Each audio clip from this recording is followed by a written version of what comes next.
তুমি তো আজকে এখানে অভিনেতা পরিচয় নিয়ে এসেছো, তো তুমি এই অভিনয়ে আসার ব্যাপারটা ভাবলে কবে, কিভাবে? ঠিক অভিনয় করবই এরকম খুব একটা ভাবনা প্রথম দিকে ছিল না।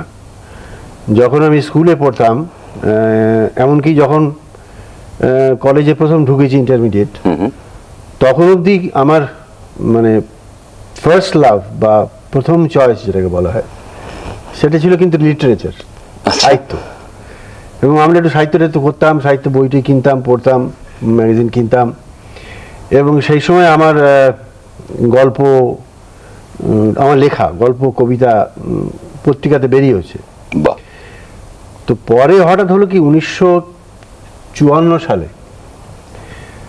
আমি হঠাৎ একটা সুযোগ এলো, শ্রীরঙ্গম বলে একটি নাট্যালয় তখন ছিল, যেটা পরে বিশ্বরূপা হয়েছে। শ্রীরঙ্গম ছিল নাট্যাচার্য শিশির কুমারের নিজস্ব থিয়েটার।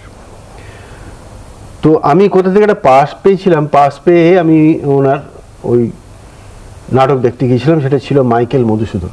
আচ্ছা, বিখ্যাত। তো মাইকেল মধুসূদন নাটকটা দেখার পরে